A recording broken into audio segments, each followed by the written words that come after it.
አሰብን ከፈለጋቸው ኦጋዴንን ልቀቁ። ኢሳያስ ሾን በሾሽ ያሉት ኢሳያስ አፈወርቂ የባህር በሩን ውዝግብ ይቋጭልኛል ያሉትን የመጨረሻ ካርዳቸውን መዘዋል። ጉዳዩ ለ4 ኪሎ ነገሮችን ከባድ ሊያደርግ ይችላል እየተባለ ይገኛል። ኤዚያና አውሮፓን የወረረው የአፋሩ እሳተ ገሞራ ሚስጥር፣ በህንድ የአውሮፕላን ጉዞዎችን ያስተጓጎለው የፍንዳታው ጭስ ቻይናን መፈታተኑም ሲሰማ ውቅያኖስ ሊፈጥር ይችላል የሚሉ መላምቶችን መሰማት ጀምረዋል። በጊኒ ቢሳው መፈንቅለ መንግስት ተካሄደ። ፕሬዚዳንቱ በቤተ መንግስታቸው በታጣቂዎች እስረኛ መሆናቸው አረጋግጠዋል። በአሰብ ወደብ ጉዳይ ተፋጡ የሚገኙት ኢትዮጵያና ኤርትራ አሁንም ፍጥጫቸው አይሎ አዳዲስ ካርዶችን ወደ መማዘዙ ተሸጋግረዋል። አሜሪካ የኢትዮጵያን ወደ ቀይ ባህር መመለስ እንደምትደግፍ በተናገረችና ከፍተኛ ጀነራሏ ኢትዮጵያን በጎበኙ ማግስትም ኤርትራ አሰብን ከፈለጋችሁ ኦጋዴንን ልቀቁ የሚል አጀንዳ ይዛ ብቅ ብላለች። ጉዳዩም በ4 ኪሎ በኩል በቀላሉ የማይታለፍ እንደሆነ እየተነገረ የሚገኘው በአሁኑ የመረጃ ሰዓታችን ይህንንና በኢትዮጵያ አፋር ክልል ፈንድቶ ዓለምን እያነጋገረ የሚገኘው እሳተ ገሞራ ጭሱ ከእንዳልፎ ቻይናን ስለመፈታተኑ የተሰማውን እንዲሁም በጊኒ ቢሳው የተፈጸመውን መፈንቅለ መንግስት አክለን ወደ እናንተ ይዘን ተገኝተናል። ሰላም ውድ የሉዴሊ ቤተሰቦች እንደምን አላችሁ? ቻናሉን ሰብስክራይብ፣ ላይክ፣ ሼር ያደረጋችሁ እስከ መረጃዎቻችን ፍጻሜ አብራችሁን ቆዩ።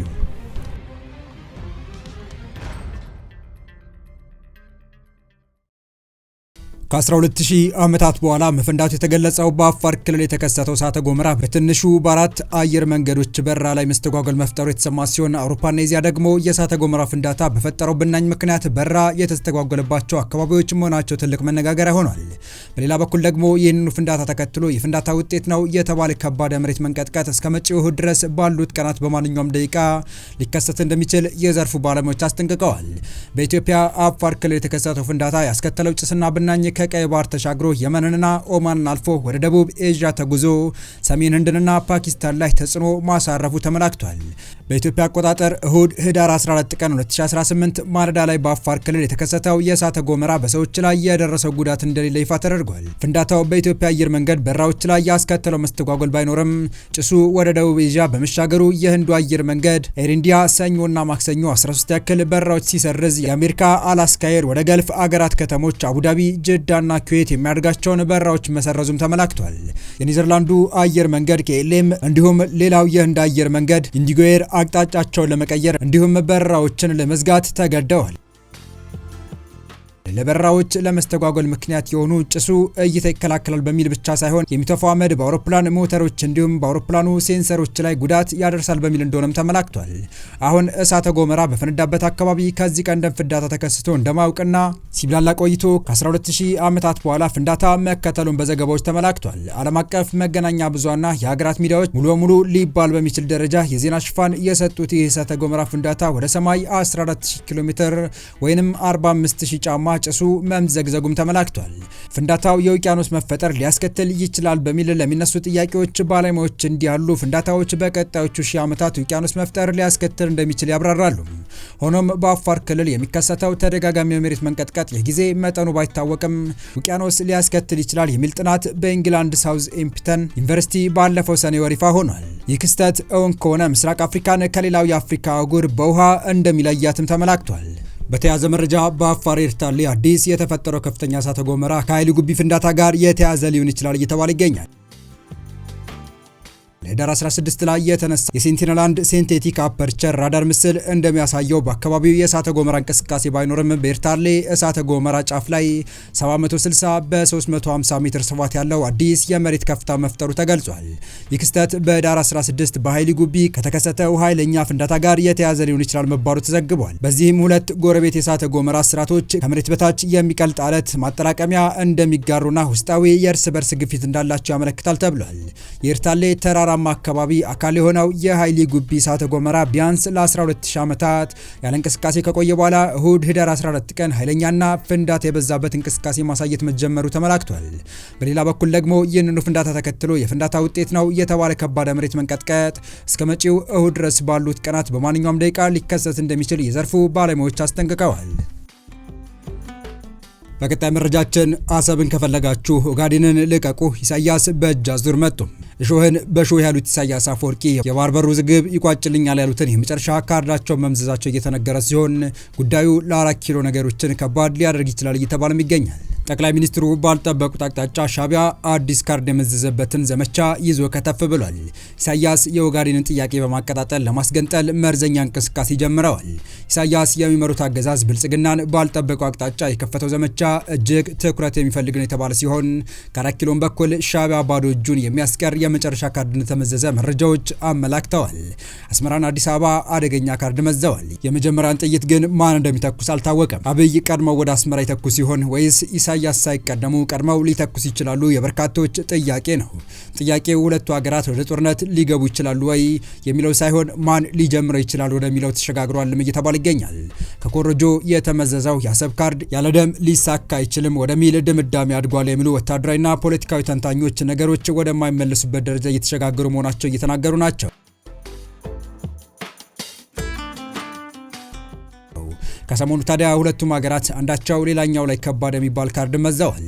የኢትዮጵያን የውስጥ ፖለቲካ እንደመጻፋቸው ያውቁታል የሚባሉት አቶ ኢሳያስ አፈወርቂ ለውክልና ጦርነታቸው የሚረዳቸውን ካርድ መምዘዝ ቀጥለዋል።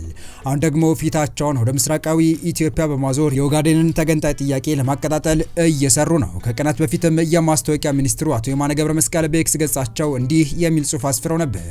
ኢትዮጵያ የአፋርን ሕዝብ ማንነት በመጥቀስ በኤርትራ ሉዓላዊ የባህር ዳርቻ ላይም የተፈጥሮ መብት አለኝ በማለት ትፈልጋለች። የሁለቱ ሀገራት ህዝቦች ዝምድና የባህር በር ለመቆጣጠር በማስረጃነት ቢወስዱ ኖሮ ኦጋዴንን ወደ ሶማሌ ሊጠቀልል ይችላል ያሉት የማነ ይህንን መርዘኛና ከፋፋይ መልእክት በኤክስ ገጻቸው ካሰራጩ በኋላ እንደ ኤርትራ ፕሬስና ተስፋ ኒውስ ሚዲያ ያሉ የሻዕቢያ ፕሮፓጋንዳ ልሳናት ኦጋዴን የሶማሊያ ግዛት ነው፣ የሐሰን ሼክ መንግስትም ሆነ የኦጋዴን ዜጎች ጥያቄ ማንሳት አለባቸው የሚል አደገኛ መልእክቶችን በስፋት እያሰራጩ ነው። ይህ በእንዲህ እንዳለ በኢትዮጵያን በኩል የአስመራው አገዛዝ ላይ ዘመቻ ተከፍቶበታል።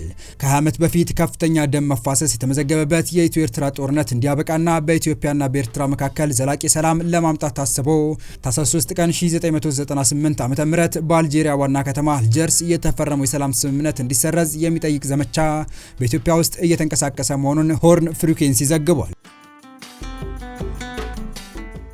ይህ ስምምነት በቀድሞ የኢትዮጵያ ጠቅላይ ሚኒስትር መለስ ዜናዊና በኤርትራው ፕሬዝዳንት ኢሳያስ አፈወርቂ የድንበር ጦርነት ለማስቆም የተደረገ ነበር።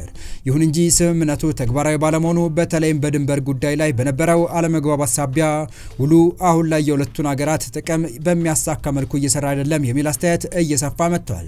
ኢትዮጵያ የባህር በር ጥያቄ ካነሳችበት ጊዜ ወዲህ በሁለቱ ሀገራት መካከል የቃላት ምልልስ መጠናከሩን ተከትሎ ኢትዮጵያ ስምምነቱን ሰርዛና የቀይ ባህርን ጉዳይ ያካተተ ድርድር ልታደርግ ይገባል የሚል ዘመቻ ተስፋፋ መምጣቱም ያገኘነው መረጃ ያመለክታል።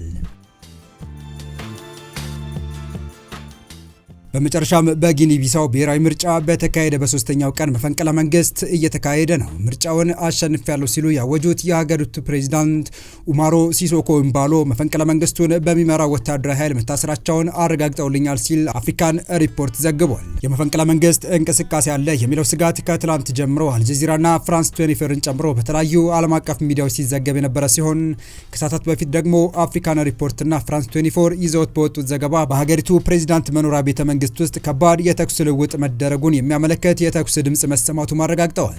አፍሪካን ሪፖርት በዚህ ዘገባው ከ3 ቀናት በፊት የተካሄደው ምርጫ 65 በመቶ የህዝብ ድምጽ በማግኘት በድጋሚ አሸንፊያለሁ ሲሉ ያወጁት ፕሬዝዳንት ኡማሮ ሲሶኮ ኢምባሎ በመፈንቅለ መንግስት አድራጊ የሰራዊቱ አባላት በቤታቸው ውስጥ የቁም እስረኛ መሆናቸውን አረጋግጧል ብሏል። ይህ በእንዲህ እንዳለ ሌሎች የመረጃ ምንጮች ደግሞ መፈንቅለ መንግስቱ የተቀነባበረው ከአንድ ዓመትና ከዚያ በፊት በተመሳሳይ መፈንቅለ መንግስት ወደ ስልጣን በመጡ ወታደራዊ መሪዎች እየተመሩ በፌዴሬሽን በተዋሃዱት የሳህል ሀገራት ማለትም ኒጀር፣ ማሊ፣ ቡርኪና ፋሶ መሪዎች የተደገፈ እንቅስቃሴ ሊሆን ይችላል ብለዋል። የተወደዳችሁ የቻናላችን ቤተሰቦች ለአሁኑ ለእናንተ ይመጥናሉ ብታደምጧቸው ታተርፉባችኋላችሁ ብለን የመረጥንላችሁ ዕለታዊ መረጃዎቻችን እስካሁን ያደመጣችኋቸው ነበሩ።